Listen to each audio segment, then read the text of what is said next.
Walensky. And anyhow, we have reached the end of my introduction. I've given him plenty of time to prepare. No further ado, Rabbi Wagensberg.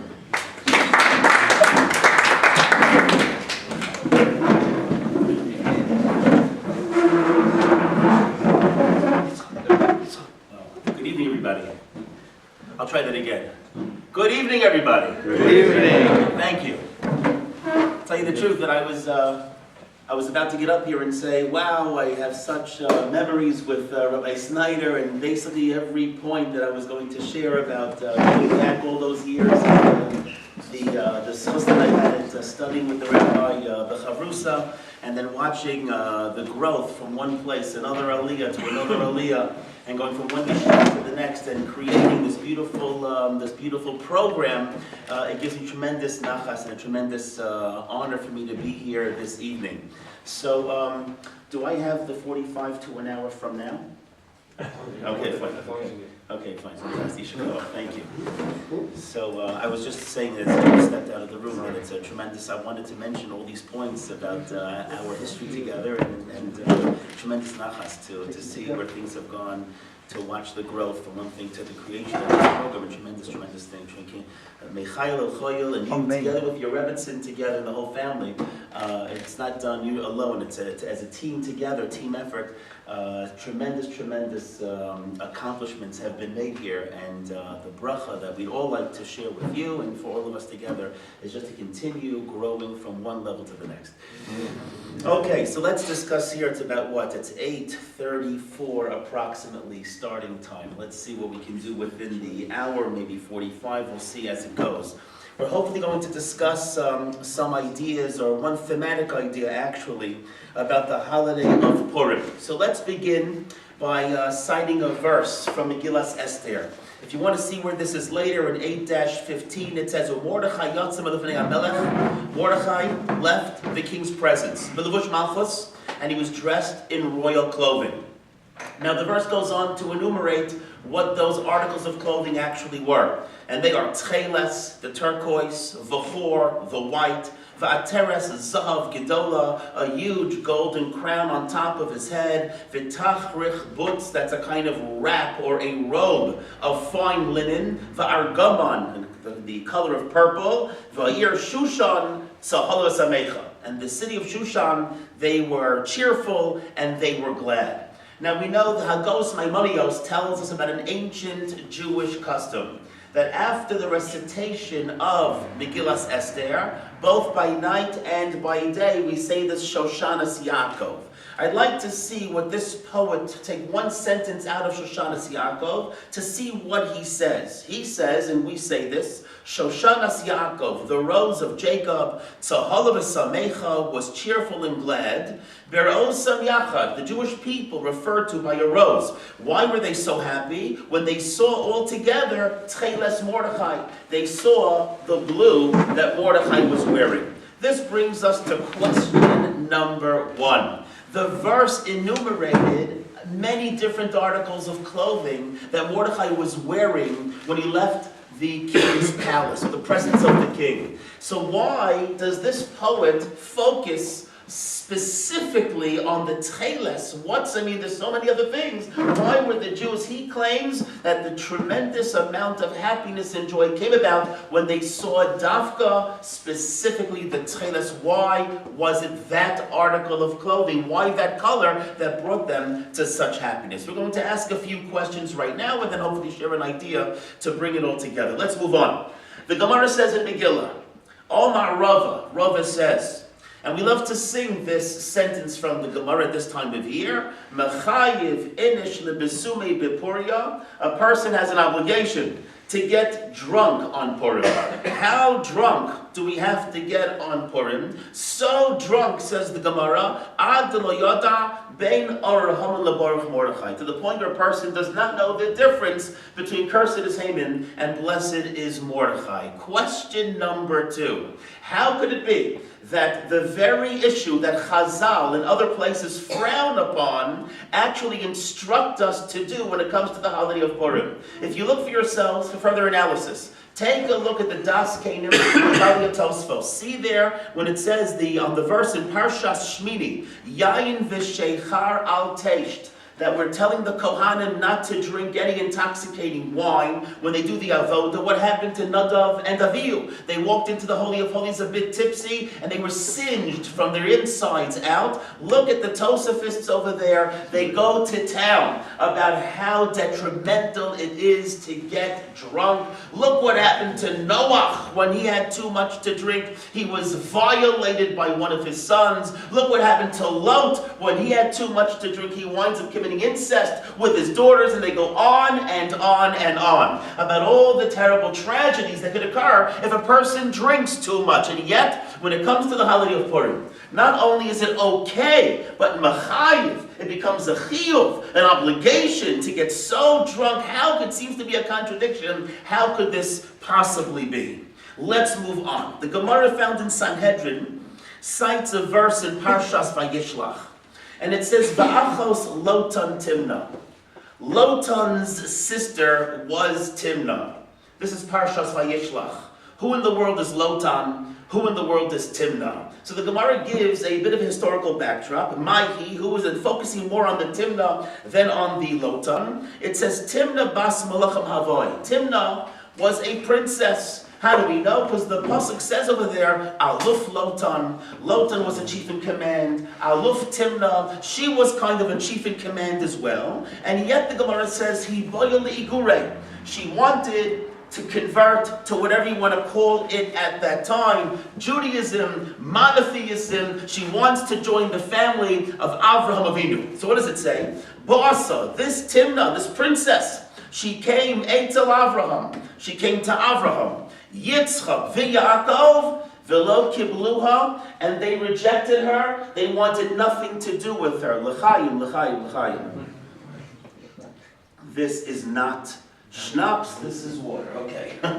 Anyway, so they came, they did not want anything to do with her. Halcha, eventually, so much that she wanted to connect with that family. V'hayasa pilegesh le'elifaz ben Esav.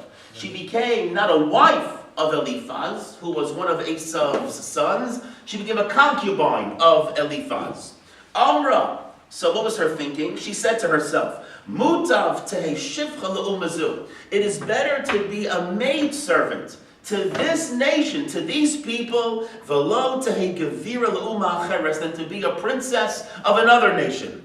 Says the Gemara, she became a concubine with Eliphaz, nofak mina Amalek. So together they produced a baby boy. And the name of that boy was Amalek. Did Sa'arinu Yisrael, who caused a tremendous amount of pain and suffering to the Jewish people. And the Gemara asks, my taima, why did this actually happen? Why do we have to have a constant thorn in our side? Because they should have never pushed her away, and because they pushed her away, so it's kind of payback. Now, Amalek came, and it causes a constant pain in the side of the Jewish people. That's what the Gemara says, which brings us to question number 3. How could it be? Here comes Timna, and she wants to convert, she wants to join. Why in the world would they reject her? Especially Avraham. Avraham Avinu was the first Kiruv professional. There he is, the home, the 4 doors in every direction. Avraham be hugging the guys, Sarah hugging the girls. Come in, have a bite to eat. And through the Seudah, he introduces people to the idea about this one Hashem. You got to dump all those idolatrous philosophies. Avraham, he has a hard time maybe getting a minyan together. Here she comes, she's knocking at the door. She says, I want to join. What does Avraham do? Slams the door in her face. Avraham, you're searching for people. Somebody finally comes to the door. Makes your life easy. Why would you reject Timna? That is question number 3. And question number 4 is that if Avraham probably had a pretty good reason why he did that, and Yitzchak and Yaakov as well, then why does the Gemara criticize and say because they rejected her, so she went and had an Amalek, and now that's a constant pain in the side of the Jewish people? Why, if they had a good reason, why should there be any type of punishment? Okay, Chavra, let's move on. A few more questions before we share an idea to bring this together. Let's go back to Parshas Kiseitze that we just read this past Shabbos, Parshas Zachor, when it says, Zachor es asher asa lacha Amalek b'derech b'tzeischa miMitzrayim. Remember what Amalek did to you on the way when you were coming out of Egypt. Asher karcha b'derech, that he happened upon you on the way. Rashi on the spot cites the Tanchuma, which translates the word karcha. There are different translations given to the word karcha, and we'll take this translation now and maybe offer some others as we go along. Rashi says the root, and the Midrash says the root of karcha is the word kar, which means cold, which means Amalek cooled the Jewish people down from their boiling point. Because when the Jewish people came out of Mitzrayim, they were piping hot. Nobody wanted to mess with the Jewish people. They wouldn't touch us with a 10-foot pole. They were petrified. What if we start up with these people? Look what happened to the Egyptian Empire, the superpower of the time. We are never going near these guys. And yet, Amalek was the one that came the first ones to wage war against the Jewish people when they had that status in the eyes of all the nations. And Rashi gives, of course, the famous mashal, the famous analogy to ambatya rasachas, a boiling hot bath, a boiling hot pool of water that Rashi says, she'ein kol beria yechola leired besocha. Nobody can walk into that pool of boiling hot water. It has the temperature like a cup of tea. Who can walk into a pool of boiling hot water besides some of the old men I know from the European? Somehow they can walk right in there. I've got no idea how they, but in any case, most people cannot get into a boiling pool of water. Says the Midrash that Rashi cites, Ba ben blial echad. Came along a blial. What's a blial? Two words in one. Blial. He has no yoke. Some guy comes in, kofatz v'yorad letoch. He jumps, holds his nose, and kerplunk goes right into this boiling bath or pool of hot water. Alpha pishin nichveh. Even though they're taking him away to the hospital to treat his 3rd-degree burns, hikra osa b'fnei acherim. He cooled it for others. In other words, first of all, he took the edge off of the heat, and he kind of broke the ice, if I may use that expression, to show for other people, it's possible to start up with the Jewish people. L'chaim, l'chaim. Am I drinking alone? L'chaim. In any case, this brings us to question number 5. Why or how could Amalek start up with the Jewish people? In other words, everybody's petrified, not Amalek. Why? Manishtana ha'uma hazos mikol ha'umos. Why is this one different? Everybody's petrified. Everybody saw what happened. Weren't they concerned? Weren't they worried? What are they, a bunch of first grade? They have no idea what's flying? Why weren't they concerned and afraid to start with the Jewish people? And question number 6 is, we always have to ask ourselves, mitzidenu. As far as we are concerned, why did we deserve to have this nation attack us? Were we guilty of something? Was there something within our personalities that needed a type of correction? Chavra, one more question before we share one of the fundamental points that I'd like to share with you this evening. Get back to Parshas Kiseitze, Parshas Zochar. We just read it this past Shabbos when it says, Timche es Zecher Amalek. Wipe out the memory of Amalek. We hear the words, we're familiar with them. What does it actually mean? What does it mean to obliterate the memory of Amalek? So Rashi tells us what it means. Rashi cites a sifri that says, Timche es zecher Amalek, me'ish v'ad isha, from men to women, me'olel v'ad yonek, from infants until nursing babies. In other words, Chevra, no prisoners. I always ask people, are we prepared to do this mitzvah? Do we really think it's a nice, cute thing? You hear Kriyas Torah, it comes Purim, you're going, yeah, Haman, you knock your grog or whatever you do. It's a real mitzvah. Are we prepared? You need to tell Eliyahu when he comes and says, okay, Amalek is living in such a... Are we prepared to actually eradicate and destroy these people, even if they're babies, even if they're infants? It kind of goes against the grain of the Jewish personality. It's what to think about. But Rashi says, no prisoners. Meishor va'atzeh, No oxen, no sheep, no animals. Although we just read in the Haftarah, in Shmuel Aleph, that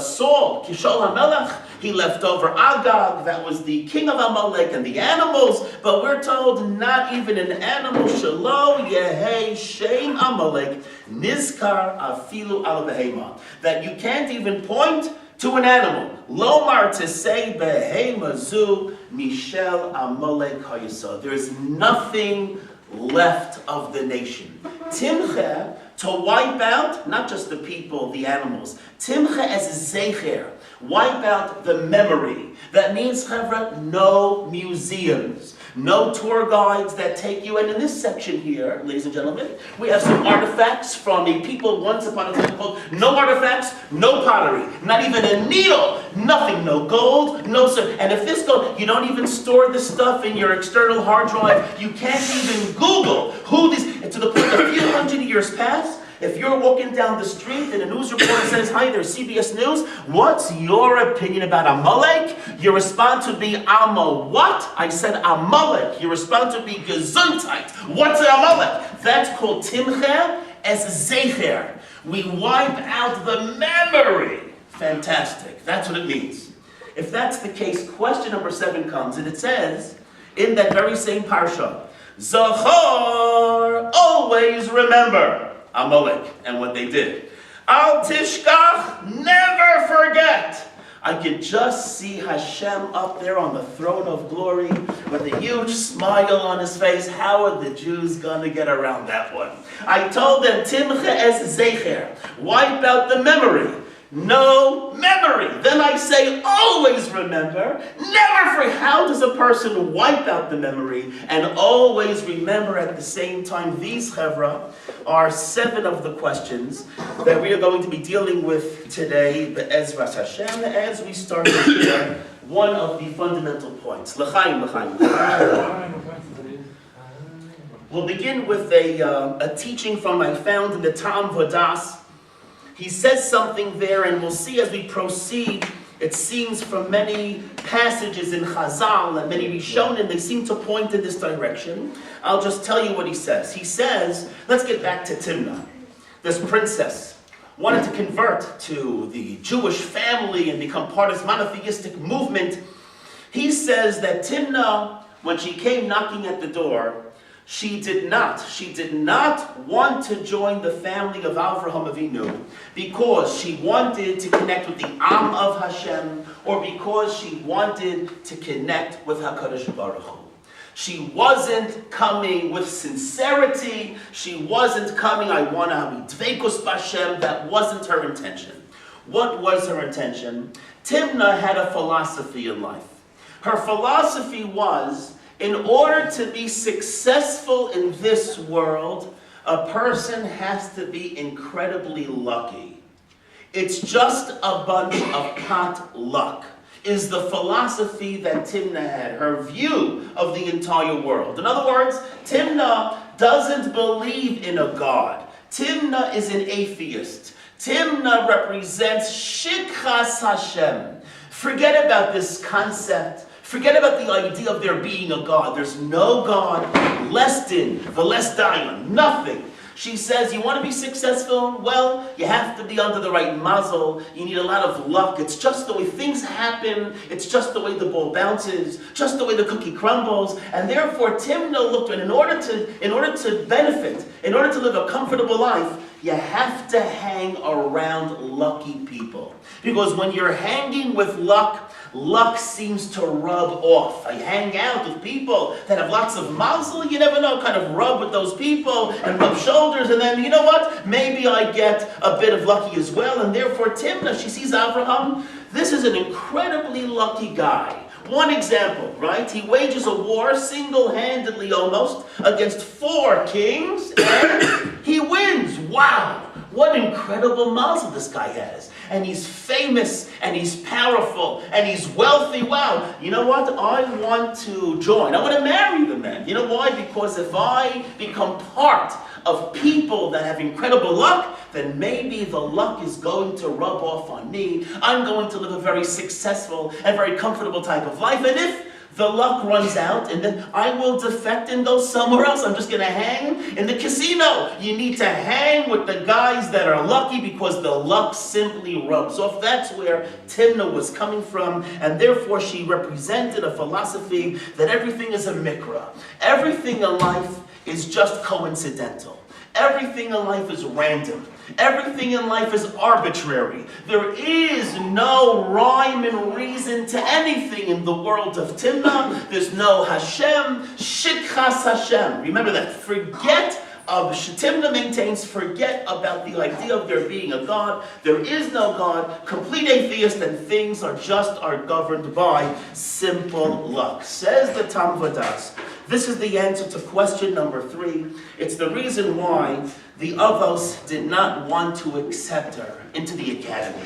She came knocking at the door. It took them all about a second or two to look into those eyes and read her soul, to see her intentions, why she's coming here. They understood immediately she's not coming with sincerity. She's not looking for Kedusha, Tahara, Dveikos. She's not looking. She thinks that we're just a bunch of lucky guys, and she wants to join the entire family to bring that person into the dormitory. That's a poisonous philosophy because she represents everything antithetical to what we represent. We teach, we believe, and we preach about the fact there is a Borei Olam, there is a creator. And Hashem didn't just create, but Hashem was involved in every aspect of our lives, and she represents the antithesis of that. There's no place in this academy for her, so one after the other, they simply rejected her. L'chaim.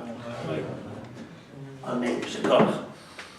This also says the Tam Vadas will help us understand the answer to question number 4, which was, then if the Avos had a pretty good reason for rejecting her, they didn't want her to be a bad influence on all the other students and all the other Hasidim that they had going on in their program at the time, then why were the Chazal were kind of punished that she went and she connected with the Lifaz and came Amalek because they rejected her, so now Amalek is in a... But they had a good reason. So the Tam Vadas says that there was a slight criticism against the Avos for rejecting her so quickly that they were expected to sit her down and try to explain things to her and kind of sway her from her philosophy about Mikra, about everything being coincidental, and trying to introduce her to the other way of thinking. But because they, I guess according to Lefi Madregasam, they sent her away a bit too quickly, so therefore there was a bit of a criticism that they should have tried to their best to bring her around. In any case, says the Tam Vadas, he says based on this, it's not surprising that Amalek is the person and the nation that stemmed from her. Because, as we've heard before, I'm sure in the past, one of the main philosophies of Amalek is that everything that happens in this world is coincidental. Everything is a mikra. How do we know? Let's get to another translation of those words we mentioned before. Asher karcha baderech. What is, we said before, karcha, from the word kar, they cooled us from our boiling point. Another translation to karcha, for the word mikre. They just happened to accidentally, randomly, chance upon us on the way. This is where Amalek is coming from. It's not a surprise that Amalek and the nation have this philosophy, because where do you think the man got it from? He received it from his mother Timnah. He would wonder what were the lullabies that she sung her boy to sleep with when he was nursing. He digested not just mother's milk, he digested the philosophy of his mother and became the father of a nation that represents everything in this world is run on mazel. It's just a bunch of pot luck. Everything's a mikra. And I was just thinking that perhaps we could suggest to say that this philosophy is even indicated in the name of this nation, Amalek. Take the first half of that word, ayin mem, spells the word am, which is a nation. A nation of what? The next two letters, lamed kuf, stands for luck. An am of luck. I mean, everybody's learned a little bit of Purim Torah, right? But it's not so bad. An am of luck, it's all the whole nation represents, that's what their philosophy actually was. And therefore, Chevra, to answer question number 5, you want to know why Manishtana ha'uma hazos mikol ha'umos. Nobody wanted to touch us with a 10-foot pole after Kriyas Yamsuf, except Amalek. So why weren't they worried? Well, you see, because all the other nations, the majority of nations, how do they process what just happened? Oh, watch out. After all those miracles, if we start up with the Jewish people, the Jewish God, who knows what he's going to do to us? That's the way most people interpreted what happened. Not Amalek. Amalek says, will you forget about God already? Shikchas Hashem. Forget about this God. Get off your high horse. Forget about the God concept. There's no God. There's no divine intervention. You know how these people got in this way? That was so lucky. How many avalanches had to happen for those waters to make way? They will say anything and everything to excuse what happened. They're just one lucky situation after the other. Whatever makkah it was, lucky here, lucky there. You know, when it comes to luck, sometimes a person's luck runs out. When you go to the Wheel of Fortune, your number gets to the top. What happens when it's at the top? It starts to go down. Amalek said to themselves after that Kriyas Yamsuf, I mean, the whole way they've been pretty lucky, all those makkos, so they had excuses why this happened and how that happened and weather streams and currents and whatever they want to say. But then you get to Kriyas Yamsuf, the Jews had reached mamash, the epitome of their luck, and they thought that now the Jewish luck is going down. And now it's time to try on our own luck for a chance. And it's precisely after Kriyas Yamsuf that they jumped, because to Amalek there was no boiling pool of water. It doesn't represent anything. It doesn't mean anything. It doesn't. The things that we witness does not translate into there being a God or someone that's in charge. They just thought that everything that happened was simply a bunch of pot luck. L'chaim, l'chaim.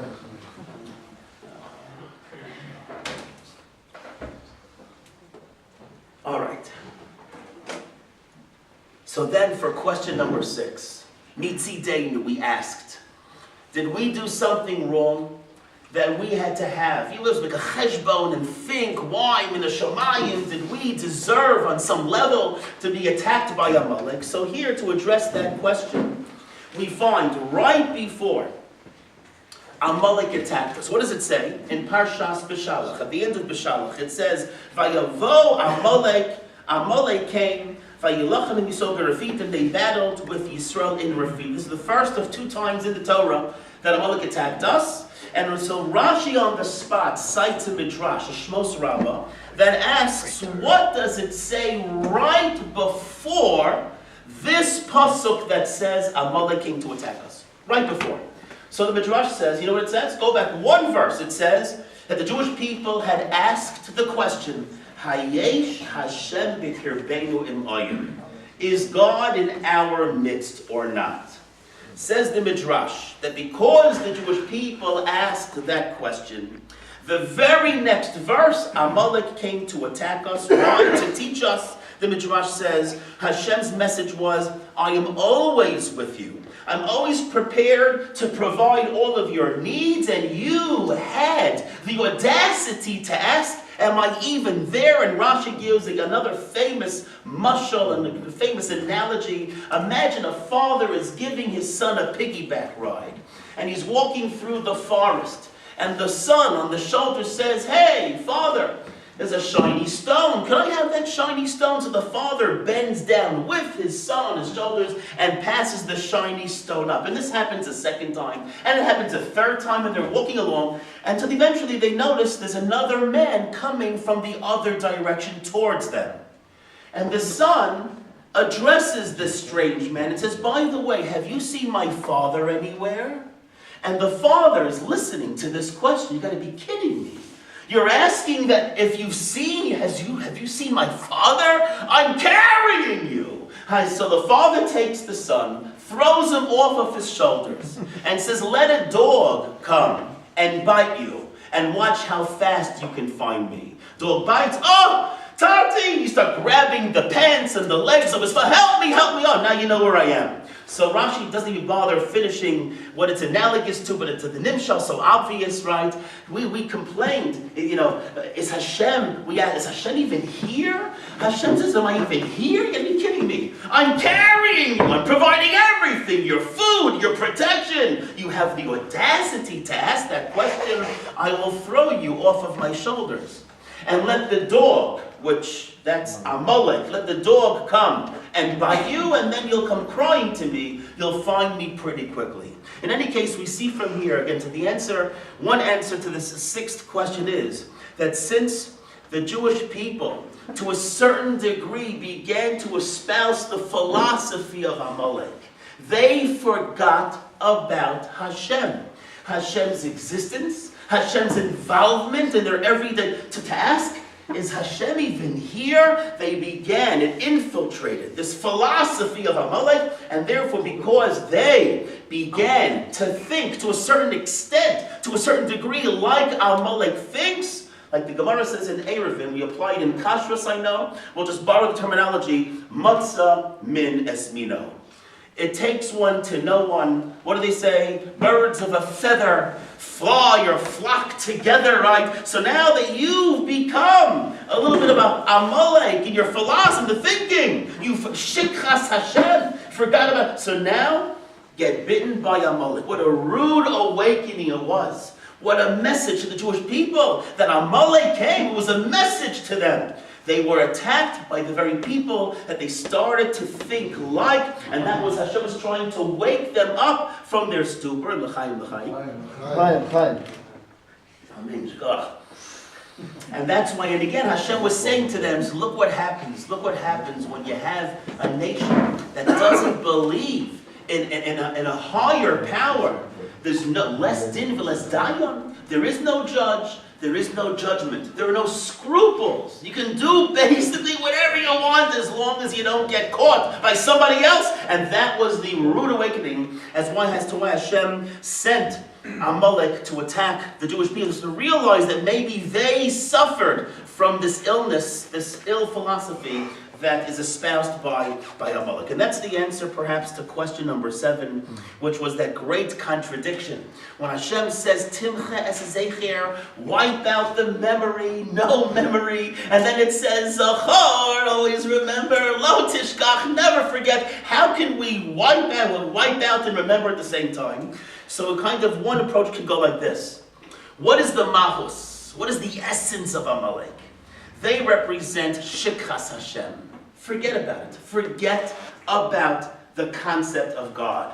What's the greatest way to destroy the banner of Amalek? Their banner says, forget about God. The greatest way to destroy the essence of Amalek and their philosophy is Zachor. Remember, never forget.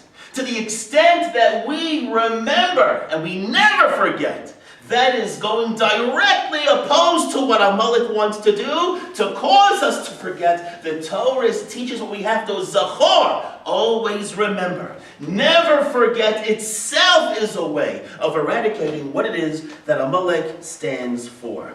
Now, Chevra, based on this, we'll be able to appreciate perhaps a little bit deeper maybe the pasuk there in Beshalach, when it says, Vayomer ki yad al keis ka.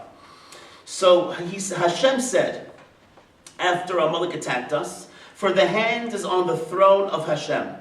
Melchamel Hashem ba'amalek midor dor, that Hashem is going to wage this eternal battle against Amalek from generation to generation. So what does Rashi say over there? Rashi cites the Tanchuma again, and he says that Hashem lifted his hand, so to speak, and placed it on his throne, so to speak, and took an oath to wage eternal, not just battle, look at what the Rashi says there, eternal hatred. Rashi uses the word hatred, eternal battle against Amalek. And then Rashi asks the famous question, we've heard it maybe 1,000 times. What's the word that the Torah uses for Hashem's throne of glory? Kes. Chaf Samach. Kes. Rashi, the Midrash, asks, why does it say Kes? The word should be kisei, with an aleph at the end of that word. So the word for throne is missing a letter. And then, when it comes to Hashem's name, it says, ki yad al kes ka. The hand of Hashem is on the throne of God. But which name do we use for God? Ka, 2 letters, Yud and Hey. What happened to the Shem Havaya? What happened to the Vav Hey? So they asked, they asked, what happened? So what does Rashi say from the Midrash? It says that Nishba HaKadosh Baruch Hu, Hashem swore, She'ein Shemo Shalem, that my name will not be complete. Ve'ein Kis'o Shalem, neither will Hashem's throne be complete, Ad Sheyamacher Shemo Shal Amalek Kula, until we completely eradicate Amalek. Ukishiyamacher Shemo, and when we succeed in eradicating Amalek, then Hashem Shalem, V'Hakisei Shalem, Hashem will be complete, and the throne will also be complete. So, however, let's ask ourselves question number 8. Once it says that Hashem's name is incomplete when there's Amalek, what do we gain by saying that Hashem's throne is also incomplete? There are 2 things, it's Feidina, there are 2 things going on. There's a throne and there's a name. Both of them are incomplete. I mean, Dayenu with one of them. But what does it mean that it says Hashem's name is not, but so then the throne, what does the throne add to anything? So perhaps to suggest an answer to this 8th question is kind of a famous Gemara. The Gemara is found in Brachos. What does the Gemara say? L'chaim, l'chaim. L'chaim. Thank you. Lord, me another guy's come forward. Thank you very much. I didn't see. Somebody thank you. Right? The Gemara says in Brachos, Ein shechacha lifnei kisei kavodecha. When you get to the throne of glory, there is no such thing as forgetfulness. Every single thing is remembered. Every action, every word, every thought, everything is taken down. We see from this Gemara that the Kisei HaKavod, the throne of glory, represents the ultimate zikaron, the ultimate idea that everything is remembered. So long as Amalek is around, Amalek is a force of evil in this world. And they challenge what the Kisei HaKavod represents, so long as a force that represents Shikha, forget about that stuff, then it challenges and it makes things very, very hard. It's hard for most people to see the truth and to realize Amalek, we know, is connected to Safek. It's a lot of doubt, so long as Amalek is around. And they spew their philosophies that it's all forget about the reality, forget about Hashem's existence. So it challenges what the Kisei is trying to do. So although the Kisei in and of itself is Shalem, but the way it's perceived by humanity is not that way. Many people struggle. Why do people struggle with the truth? Because Amalek is there, and their philosophy, they preach and they teach that it's not Hashem. There's less din, less dayan. There's no judge. Therefore, the throne has a hard time, so to speak, giving its message to the world. It's incomplete so long as Amalek is there. Once we eradicate them, then the throne's message comes through absolutely clear. So now that we've understood what the Kisei comes to teach us, then we can ask question number 9, what does it mean that Hashem's name is incomplete so long as Amalek is around? So for this, because there were 2 things, the Kisei and the Shem. So what does it mean? So watch this. There's a teaching I want to share with you from the Me'orei Naim, Rev Nachum Menachem of Chernobyl, the Chernobyl Rebbe, and he says something there which I think could be used in understanding what it means that Hashem's name is incomplete. He says there that every time we do a mitzvah in this world, we bring a level of revelation of God into this world. Every time we do a mitzvah, we are obeying a command, let's just say. We are bringing to the consciousness of mankind the revelation, there is a God. I'm doing this mitzvah because there is a God. He says, the Me'orei Naim says, that this revelation of Hashem to the world with every mitzvah is hinted to in the word mitzvah. How do you spell mitzvah? Mem tzadi vav hey. Let's divide that word in half. The first 2 letters are mem and tzadi. Now you know when Hashem gave the Torah, Hashem conveyed multiple levels of understanding simultaneously with those words of the Torah. Because, there's a pshat, a simplistic understanding, but of course there are many codes within the Torah. We have gematria, numerical values going on, we have Roshei Tevos, we have Sofei Tevos, acronyms and sophonyms and all sorts of stuff, and we also have a method of decoding words of the Torah called atbash. What is atbash? It means you can exchange a letter for its opposite letter. It's called atbash because at is spelled aleph taf, the first letter and the last letter. Because they're first and last, they're interchangeable. So if you have a word with an aleph, you are allowed, for the purposes of darshaning, take the aleph out, put the taf in, see what happens. And it's atbash. Why is it atbash? Beis is second, and second from last letter. And it's gar, dak. Gimel is third, resh third from last, dalet fourth, kuf fourth, and you go on and on. Says the Morinayim, let's use this method with the first half of the word mitzvah. Chaim. What are the opposite letters of Mem and Sadi? Yud and Hey. Because Yud and Hey are hiding behind the Mem and the Tzadi, those two letters of the Shem Hashem represent Hester. Because they're concealed. Hester means concealed. They are hidden. They're hiding behind the Mem and the Tzadi. Those two letters of the Shem Havaya represent the idea of concealment. Whereas the second half of the word mitzvah, Vav Hey, right there on the page. I see it. I don't need to do anything to see those letters of Hashem's name. Those two letters, Vav Hey, represent that which is revealed. That's revelation of Hashem in this world. Says the Chernobyl Rebbe, every time we do a mitzvah, we bring revelation of Hashem into this world, into the consciousness of mankind. Well, simply speaking, because I'm doing a mitzvah because there's Hashem. So we bring the idea to the world. But you can see that in the word mitzvah. Every time we do a mitzvah, we're moving from mem tzadiness to vav hey-ness. We're moving from yud hey-ness to vav hey. We're moving from concealment, from hester to gilui. We're moving every mitzvah that we do. We move away from hester panim, from concealment, to a world of revelation where God's reality or existence can be appreciated by all. Therefore, so to answer perhaps this ninth question, what does it mean that so long as Amalek is in this world, Hashem's name is incomplete? It fits in so beautifully. What did the verse say? Ki yad al kes ka. The hand of Hashem, so to speak, is on the throne of HaKadosh Baruch Hu, so to speak. It's kes. We said why the kisei is missing, because the kisei represents zikaron. But there's Amalek, which challenges its shikha, so the kisei can't get its message out there. It's like not operating at full capacity, so the aleph is missing. What about the Shem Hashem? Which letters are missing of the Shem Hashem? Vav Hey. Vav Hey, we said from the word mitzvah, Vav Hey represents the revealedness of Hashem, because it's right there on the page. Those are the letters which disappear. Well, so long as Amalek is in this world, what are we left with? Yud Hey. But Yud Hey represents Hester, because they're hiding behind the Mem and the Tzadi. This is what it means. There are two things going on. There's the Kisei and there's the Shem. They both share the commonality, teaching us that so long as Amalek is in this world, we are missing revealedness. We are living in a world of something called Hester. Now, let's bring this perhaps to the holiday of Purim a little bit as well.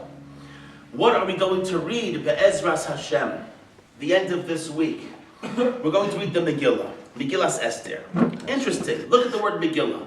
Mem, Gimel, Yud, Lamed, Hey. Which letters of the Shem Havaya are found in the word Megillah? The Yud and the Hey. The same two letters found in the Pasuk. The two letters that hide behind the Mem and the Tzadi. The two letters that represent Hester Panim, represent concealment. We read about the Megillah. It's a Megillah because when you start to read the story, it's not so obvious that Hashem is running the show behind the scenes. That's why it's called Megillas Esther. What does it say? The Gemara in Chulin, right? Rav Masna asks, Esther min Torah minayin. What do we know about Esther's name hinted to in the Chumash anywhere, in the 5 books? Is it? So it's, Parshas Vayelech, what does it say? Ki haster astir panai bayom. I shall certainly conceal my face on that day. So Esther is related to the word Hester. I know sometimes in modern Hebrew today, the aleph and the heys get swallowed. We have to be careful. Esther means Hester, that it's concealment. Megillas Esther means Megillah is the Yud-Hey. Concealment, hiding behind the Mem Tzadi. I don't see Hashem that clearly, so long as Amalek is around. And it's Megillah Esther. It's a Megillah all about Hester Panim. And what is the job that we're supposed to do by learning the story? We're supposed to see that, you know something? Well, this happened, and then that happened to happen, and then that happened to happen. Another coincidence. Another random thing. How long are we going to live our lives? One coincidence after the other until we realize, wait a second, it doesn't really happen. It's not supposed to happen that way. How many coincidences can happen where things will go? Eventually, we have to be able to see behind that there's an Hashem is orchestrating things behind the scenes. And that's what we're supposed to get from learning the story, which is why if you take the words Megillat Esther and you change the vowelization a little bit, it's a teaching by which we are supposed to be Megale the Hester. Megillat Esther is a story to reveal the concealment, to see from within the story, to, hey, wait a second, to remove the surface to see there are strings being pulled by the ultimate orchestrator. Everything is being done, everything is precise, and there is a God very much involved in every single activity that we engage in. And that's why by the end of the story, what does it say? It says, La Yehudim Hayasa Ora v'simcha. At the end of the story, the Jewish people had ora, that's light, v'simcha, they had happiness. In the word ora, which two letters of Hashem's name is there? Vav-Hey. We went to revealedness. V'simcha, which two letters of Hashem's name? Again, the Vav-Hey. Ora, v'simcha, both words have the Vav-Hey. By learning Megillas Esther, by being Megal the Hester, eventually the Jewish people reached a level of such happiness and to know that Hashem is with us. And Hashem is taking care of us. And Hashem is providing for us. This is part of the Avodas Hayom. Part of what we're supposed to try and do on the day of the holiday of Purim is to have that realization that it's not just a book for that time, it's a book for all generations, that it's happening on a daily basis. Chaim. Okay, based on all this, Chavra, I hope that this is going to help us appreciate even more so something that we say on a daily basis. You heard of Kaddish, right? The Kaddish, all sorts of 4 different Kaddishim. And the main response to a Kaddish, Yehei Shmei Rabbah Mivarach Leolam Le'olmei Maya. Yehei Shmei Rabbah. What does it mean? What's Yehei mean? Yehei, let it be. Shmei, his name. Rabbah should be great. Le'olam Le'olmei Maya, forever and ever and ever, right? So there's a Tosfos in Brachos on Daf Gimel Amud Aleph. It's right in the first parak. Tosfos cites the Machzor Vitri. The Machzor Vitri was a Talmud of Rashi. It was Simcha de Vitri. And the Machzor Vitri says a deeper interpretation to the Yehei Shmei Rabbah. How do you spell Shmei? It might depend on the city you're using. The Machzor Vitri spells, Yehei means let there be, Shmei, his name, right? He spells Shmei, Shin, Mem, Yud, Hey. That's how he spells the word Shmei. Says the Machzor Vitri, what are we asking? What are we saying? What are we praying for? Yehei, let it be. What should be? Take the word Shmei and divide it in half. Yehei, Shem, Yud, Hey. Let the name Yud, Hey, Rabbah, increase to a what? To a Vav, Hey. In other words, we are asking Hashem, can you please destroy Amalek once and for all? So long as Amalek is around, the Kisei is not shalom. So long as Amalek is in, then the shame is not shalom. So we ask every time we say, Yehei Shmei Rabbah, Yehei Shem Yud Kei, should Rabbah. The Yud Hey should grow into a Vav Hey and have complete revelation with the ultimate eradication of Amalek. Gewalt. But then this brings us to question number 10. We say it should be realized la'olam u'li'olmei olmaya, forever and ever and ever. What happened to the first forever? La'olam is forever. When did that first forever run out of gas? That I had to say u'li'olmei olmaya, and forever and forever. The first forever is enough, right? La'olam, period. What's this extra? So perhaps to answer this 10th question, the word la'olam Uliyol Mei Omaya does not mean forever and ever and ever. It comes from the word olam, a world. La'olam, for this world. Uliyol Mei Omaya, for that world and the other world. What three worlds are being hinted to in this sentence? What are the three worlds? Well, there are two ways maybe of doing this. The three worlds could be as follows. In ascending order, there's the world of the ocean. There's a whole world, however, going on under the ocean. Most of us aren't even aware of what's going on. There's a whole world going on down there. There's a second world, which is on land, which most of us are more familiar with. That's a second world. There's a third world, that's the world of the celestial beings. It's a third world, the cosmos, the planets, the Milky Ways, all that stuff. Okay, three worlds. There's another way of doing it. You could do it this way. You could say the first world is just Earth. That's Olam Hazeh, just Earth in general. The second world are the cosmos and the Milky Ways, and the third world would be the world of souls, the world of the neshamos, the world of malachim, whichever way you want to do this. And different mefarshim go a different way. We're saying basically that we want to recognize Hashem's name, Yud-Hey, should increase to a Vav-Hey. We want Hashem's existence and involvement to be realized and to be appreciated in every single world. Now, Chevra, it's interesting for a moment before I embellish a little bit more on these three worlds and how it works. You got it. Chaim. Nailed it. What do we say? We keep saying that the name Yud-Hey is all we've got. So in this world right now, we want it to increase to a Vav-Hey. So let me just ask you again. So which words? Keska. Those are the words. Keska, is that right? Keska. For the word kes, which letter is missing? The aleph. Hold on to that aleph.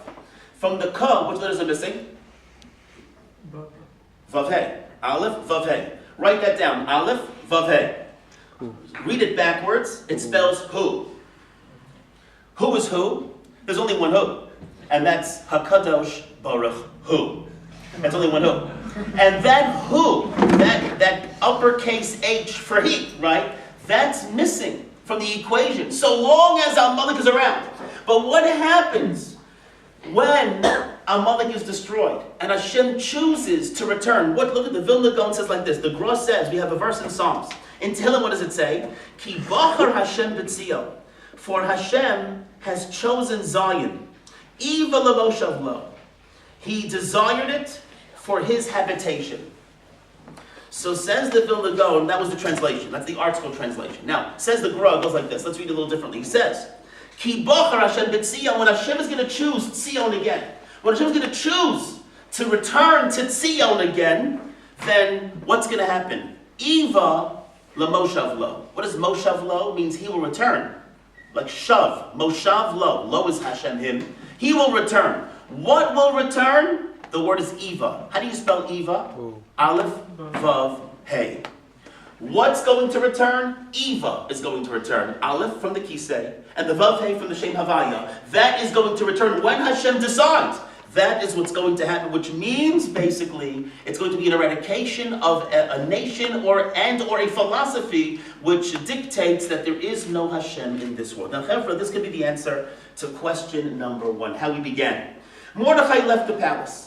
And he's wearing all these incredibly impressive articles of clothing. He's got blue and white and purple and golden crowns and robes and everything. But the poet that we sing after the recitation of the Megillah, Shoshanas Yaakov, Birosam Yachad, the Jews saw Tcheles Mordechai. I'm sure they saw the golden crown also. We asked, why did the poet focus only on the Tcheles? So Chevra, to perhaps introduce an answer to this question.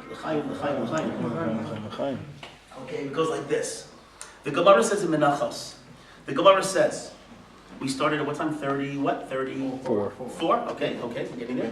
The Gemara says Rabbi Meir, Ma nishtana tcheles mikom tziv'onim. Why did Hashem choose the color tcheles? That biblical blue. Hanging, even today, you can find it today, the comeback of the tcheles. The blue string hanging. Why did Hashem choose that color blue? Rabbi Meir says, Mipnei sha'tcheles doma liyam, because that color will remind me of the ocean. That's one of the worlds, right? The ocean kind of looks blue. V'yam doma l'rakiya, and the yam will remind me, color association, it looks kind of like the sky, which is also blue. That we know, v'rakiya doma l'kisei hakavod, that Although maybe we didn't know that the throne of glory was actually blue, but that will remind us of the Kisei HaKavod. It's interesting. The Tcheles is supposed to remind us that Hashem is the one in charge from the bottom all the way to the top. It's all connected.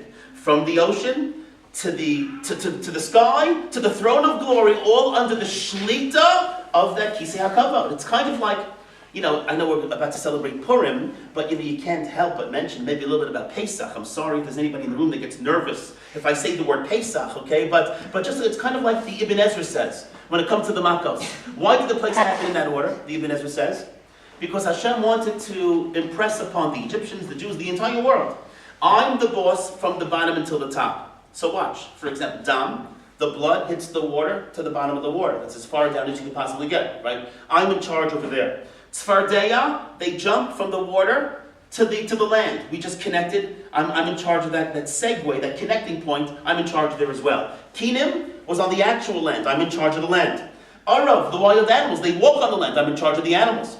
And then Dever, the plague, I'm in charge of the animalistic soul, which is even higher than the animal. I'm in charge. Then Shrin, the boils, which is a contagious disease in the air. I'm in charge over there as well. Barad, which comes from the clouds. I'm found in the clouds as well. Then you have Choshech, darkness from the celestial beings, sun, moon. I'm in charge there also. I'm in control. And then Makas Bacharos, the soul of the person, which comes to the throne of glory. Hashem's message was, I'm the one in charge. From the bottom until the top. And the same thing is supposed to happen on Purim. Just the difference is that on Pesach, it happened b'derech nes. It happened in a miraculous way.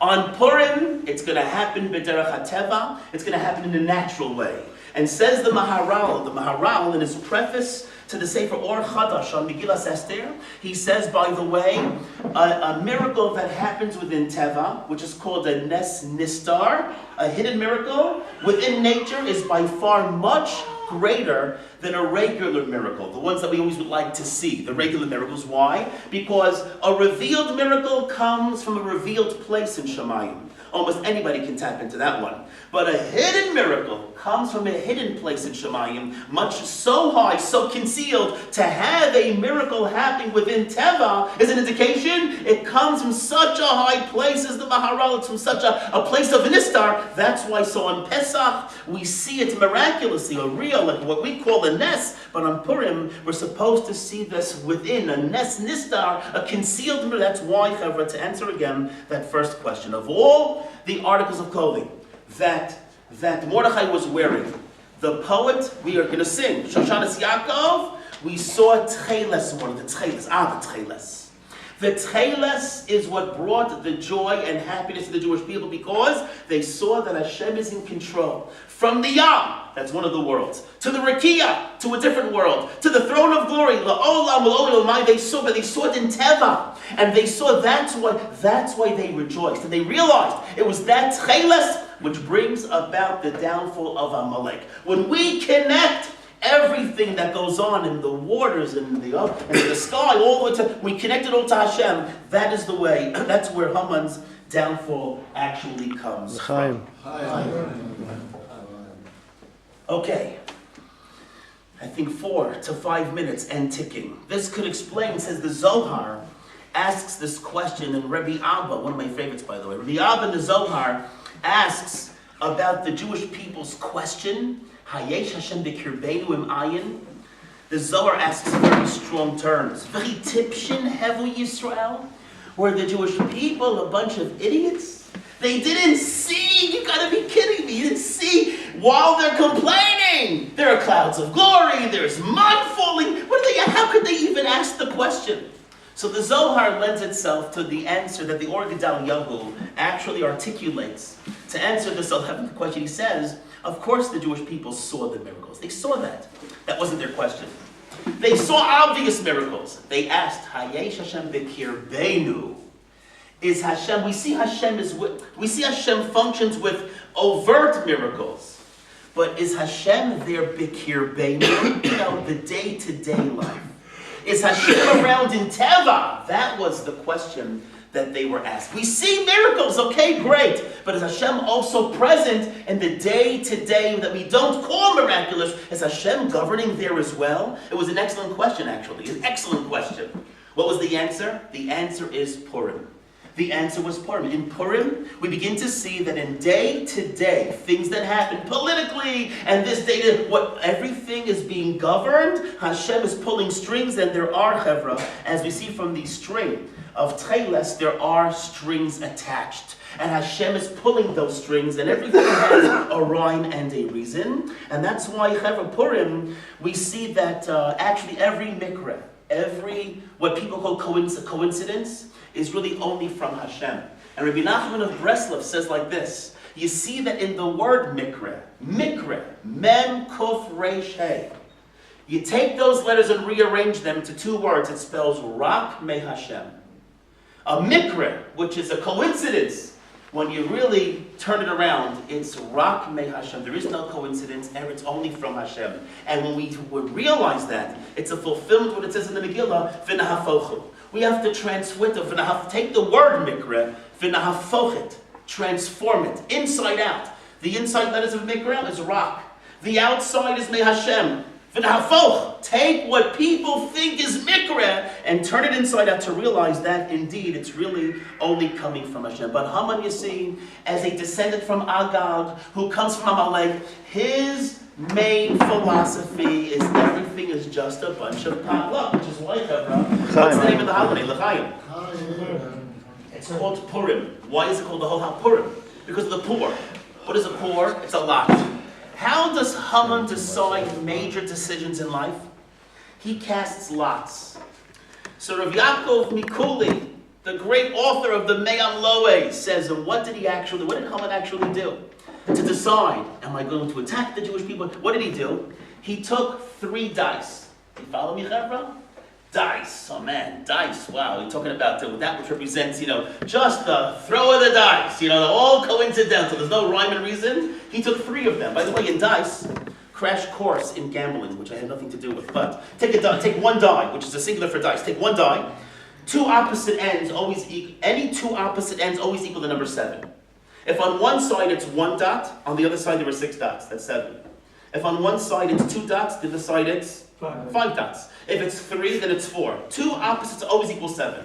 With that in mind, says the Me'am Loeh, Haman took 3 dice and he threw them to decide whether to attack. And the dice rolled and it fell on 133. When Haman saw 133, he was doing a jig on the table. Yeah, we're going to win. Why is 133 so special to him?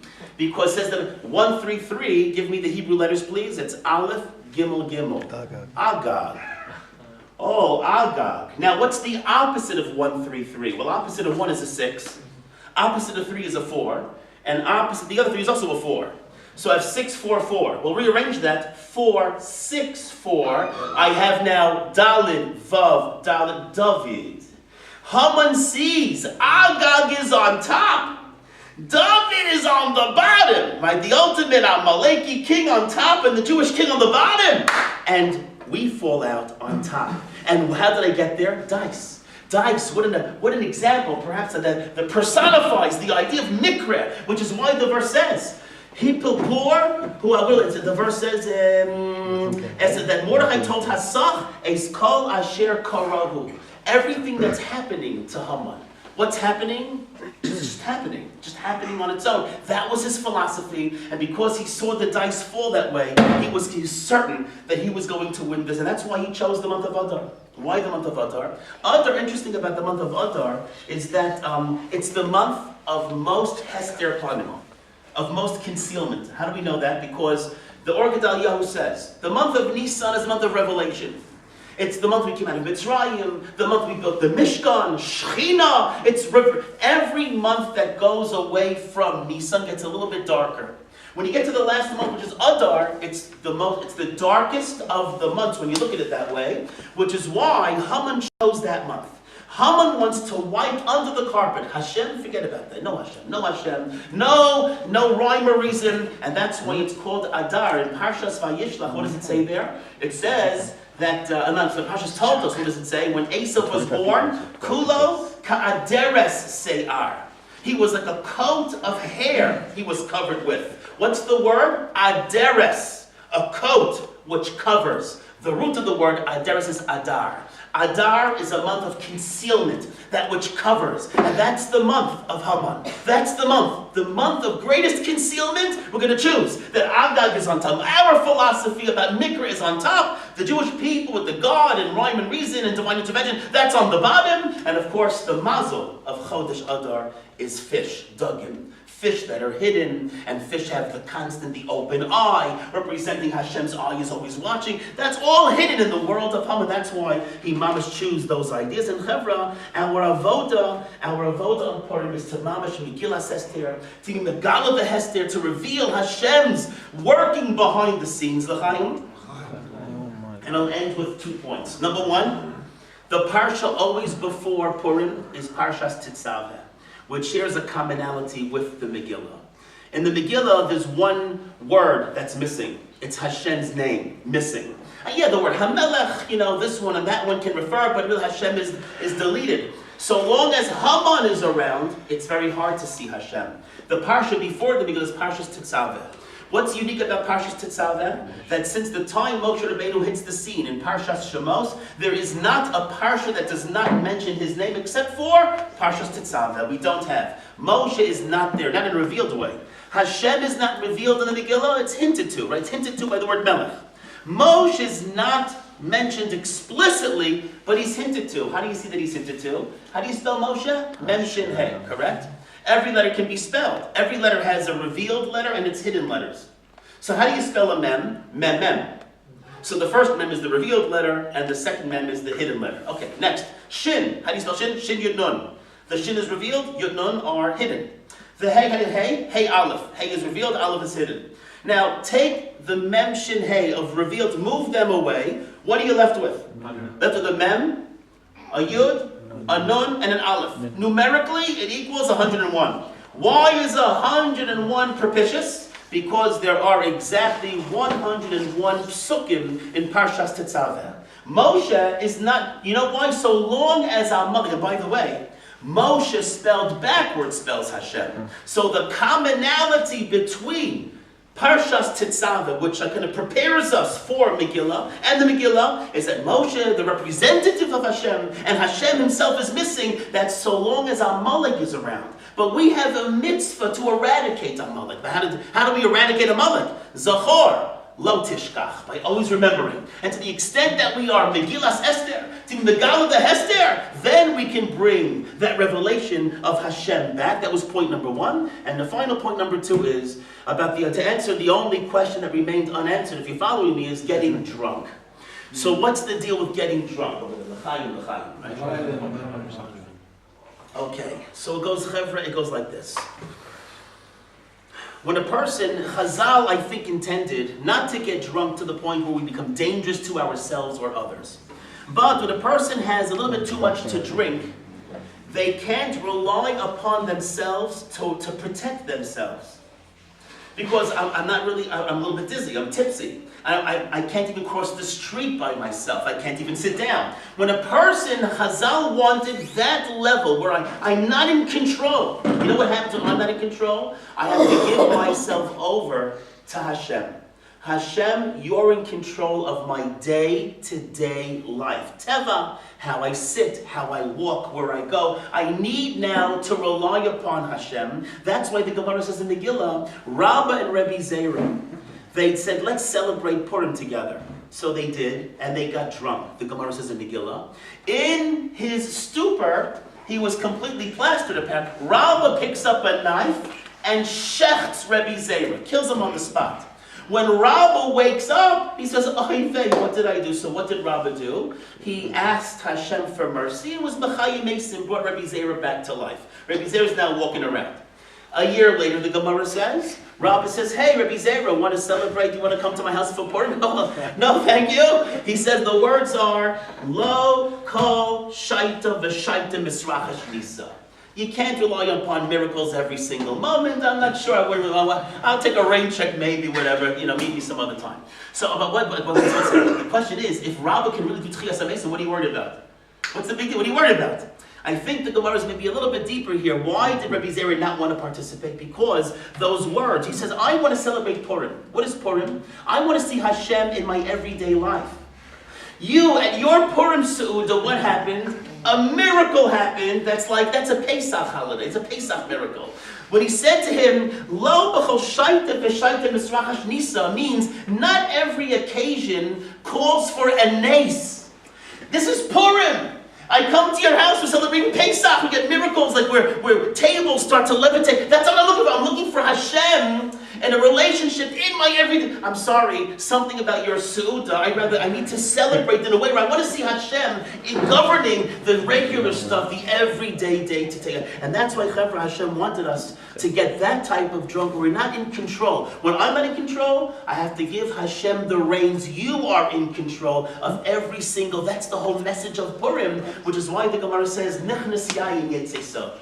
Wine comes in, secrets come out. What does that mean? A little too much to drink, and there we are, hanging our dirty laundry, the whole family stuff in front of it. That's one shot maybe, but nichnas yayin, when a person drinks a little bit of wine, what comes out? The sod, the secret. You know what the greatest secret of this world is? It's God. And that's what comes out. When I drink a little bit, nichnas yayin, I'm not in control. So then I start to realize, well then how did I make it alive? How did I get home? Hashem is the one. Yetzei sod, the sod, that's why yayin is numerically 70. Sod is 70, which was what happened during the 70-year exile that happened on Purim. This is perhaps why this Gemara might be special for the holiday of Purim. Nichnas yayin, and the Seudah, and Esther, and wine. Yetzei sod, the secret that God is behind the scenes, is what actually emerges from this entire holiday. As the means of a practical application, Chevra, to take this lesson to home, to really apply, to have one exercise to suggest. At our Seudah, Purim, I'd like to suggest that every person shares at least one story of Hashgacha Pratis. One story, something that happened to you in your life. Because your story, something, wow, I was this and that, whatever the story is, it might require preparation, which means right now I have to start thinking and writing it down. I want to share this, because if we share with each other these types of stories, then we are actually realizing that the Purim story is alive and well, and it's kicking, it's happening in our everyday life, that Hashem is involved. This, how long are we going to say another coincidence and another coincidence? There's a point you're seeing that there's got to be a mastermind going on behind, and that's perhaps a way of really concretizing this idea. So, Chevra, may we never forget to remember that there are strings attached, and therefore never play dice with God, and thus merit to get drunk with Hashem, fulfilling the mitzvos properly in order to see His revealedness in hiddenness, and live to witness the day where He will be one, and His name will be recognized as one, and every Jew's story will be a Megillas Esther, a revelation of the concealed, a time during which the Shoshanas Yaakov, that's you and I and all of us Jews, will burst forth with Ora V'Simcha. Amen. Shkoyach.